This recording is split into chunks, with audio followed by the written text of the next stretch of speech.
In my last video, I demonstrated that eating cassava fufu with egusi soup caused a sugar spike. Today, I'm conducting a non-randomized, non-controlled experiment. My research question is simple. Can I hack the fufu spike? Now, what is a hack in this context? A successful hack is an intervention or a combination of interventions which blunt the expected rise in response to a given food. To use an expression from the COVID era, when you flatten the curve.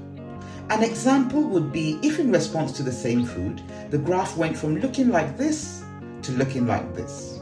In descriptive terms, from a hill to a plateau. Nutritional experts like Sarah Berry, who is a professor of nutritional science at King's College London. By the way, that's the same institution where the medical students I teach and supervise come from. Sarah tells us that combining carbohydrates with fiber, protein and fat slows down the digestion and absorption of carbohydrates. This can blunt the glucose spike you expect after a given meal. This is scientific fact. Some of you may already be familiar with the expression naked carbs. The advice from nutritionists is do not eat carbohydrates naked. That is not the ideal way to eat carbohydrates. Instead, dress them up with fiber, protein and fat. This is the most basic of hacks. I call it a mini hack. You recall that my egusi soup was loaded with vegetables, protein and fat. So theoretically, if I combined fufu with a soup that didn't have all of that, I could have experienced an even greater glucose spike. The meal plan for this experiment is to coat the fufu with palm oil and compare this to coating it with coconut oil while being accompanied with the same egusi soup. Both are oils that we commonly use in our cuisine. I have borrowed this idea from a practice passed down to us by our ancestors. In West Africa, we have another food called gari, which is also made from cassava. There is white gari and there is yellow gari. This yellow color is imparted by coating the cassava with palm oil.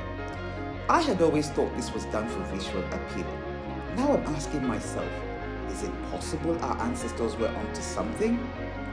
I am using 200 grams of prepared ugali in these experiments because I want to use what looks like a realistic quantity.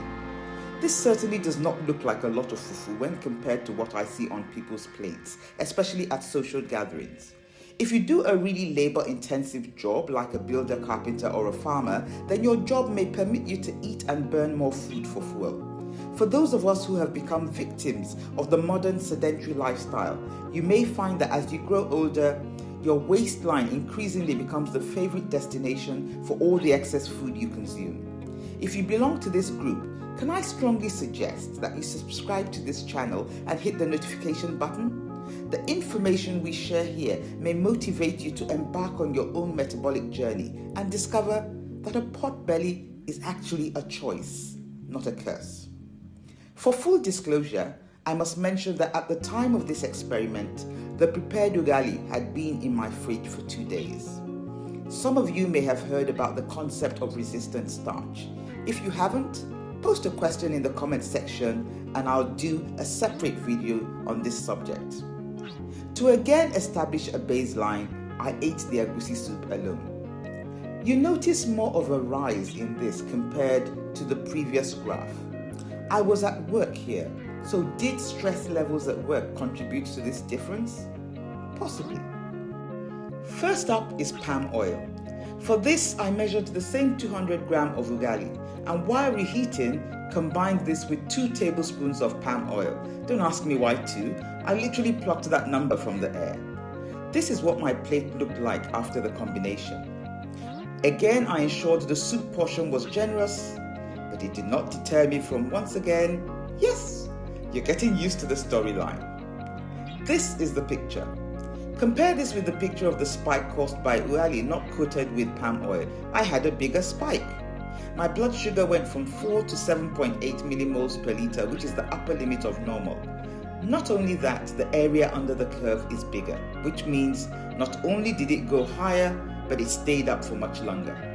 Now, admittedly, my blood sugar remained within normal limits, but with sugar spikes, I find that both the speed and scale of change influence my mental state after the meal.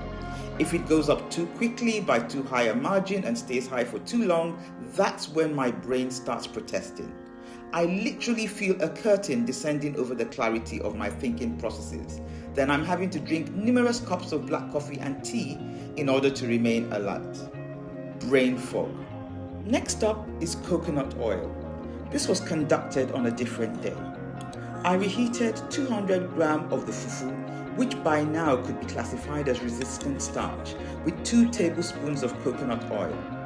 I then paired this with the same egusi soup, and this is the result. The magnitude of the spike was less than what occurred with the palm oil coated fufu.